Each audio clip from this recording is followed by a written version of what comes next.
Continuation అండి మొదటి అధ్యాయంలోనే. తర్వాత కూడా ఒకసారి ఆ వేప చెట్టు దగ్గర ఉన్న భవనానికి మరమ్మతులు చేస్తుంటే దాని క్రింద ఆ భూగృహము సమాధి కనిపించాయి. వాటిని గురించి అడిగిన భక్తులతో కూడా బాబా అలానే చెప్పారు. తర్వాత అక్కడ ఒక రోజున పిల్లలు ఆడుకుంటూ ఆ బండను తొలగించి చూచారు. అక్కడ భూమిలోకి మెట్లు చాలా పొడుగ్గాను చీకటిగాను ఉన్న గుహ కనిపించాయట. ఆ వివరాలు శ్రీ సాయి శరణానంద ఇలా రాశారు.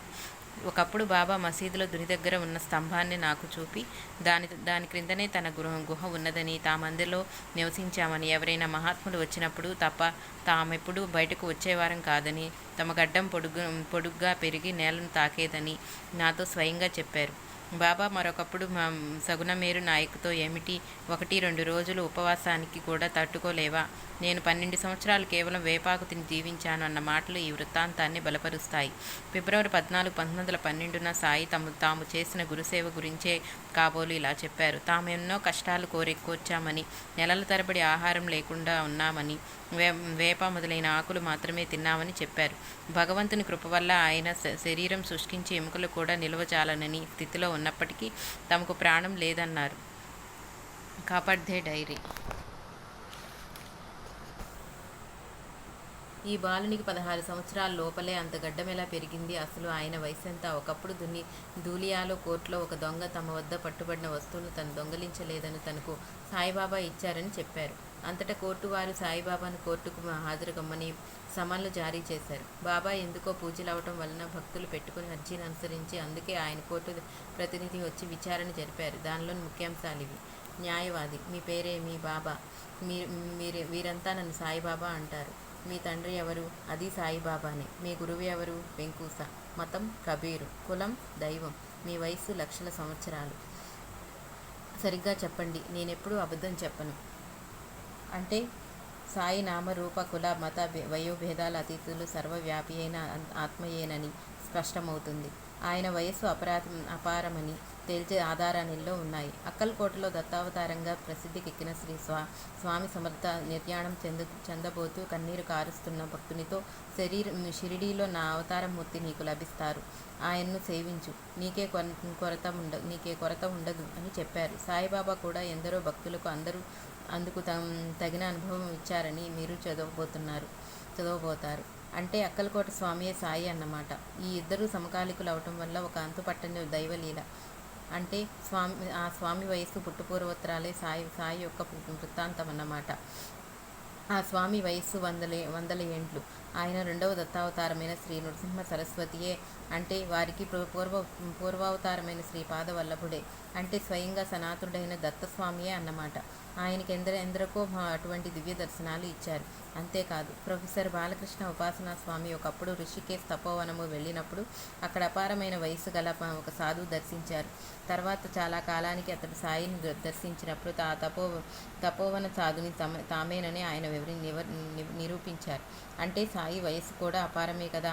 అలానే రాజ్యం కోల్పోయి తిరుగుతున్న హుమాయూన్కు తమ ఆశీస్సుల వలనే అక్బర్ చక్రవర్తి పుట్టాడని, ఆ ముందటి జన్మలో తపస్సు చేసిన ముకుంద బ్రహ్మచారి అలా జన్మించాడని సాయి ఒక భక్తునితో చెప్పారు.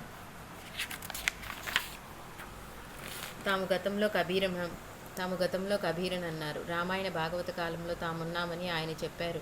ఈయన జన్మించిన మాట నిజమే అయితే నాటికే ఆయన పూర్ణుడైన జ్ఞాని అని ఆయననే ఒకసారి ఇలా సూచించారు. నేను పుట్టినప్పుడు తనకు కొడుకు పుట్టాలని మా అమ్మ ఎంతగానో పొంగిపోవటం నేను ఆశ్చర్యపోయాడు. ఆమె నన్ను కన్నదెప్పుడు? అసలు నాకు జన్మ ఉన్నదా? నేను అంతకుముందు లేనా? ఇంత మాత్రానికే ఈమె పొంగిపోతున్నదేమిటి అనుకున్నాను. ఈ వింత బాలుడు కొంత కాలానికి అకస్మాత్తుగా ఎక్కడికో వెళ్ళిపోయి సుమారు సంవత్సరంన్నర తర్వాత షిరిడీ చేరి అక్కడే ఉండిపోయారు. ఈ మధ్య కాలంలో ఆయన ఎక్కడకు వెళ్ళారో ఏం చేశారో ఎవరికీ తెలియదు. ఆ కాలంలో తాము విస్తారంగా దేశ సంచారం చేశామని, కొంతకాలం అలీ అను ముస్లిం మహాత్ముని దగ్గర, తర్వాత రహపాటాలో చావడిలోనూ ఉన్నామని కుషాల్ బాహు అనే భక్తునితో సాయి చెబితే అతడు చంద్రబాస్ షేట్కు చెప్పారు. ఆ కాలంలో దేహుసేట్ ఆయనను చూచారట కూడా. ఈ ఆలీ గారి చిత్రపటం 1918 తర్వాత కూడా అహ్మద్ నగర్లోని రహటేకర్ పవాడాలో ఉన్నది.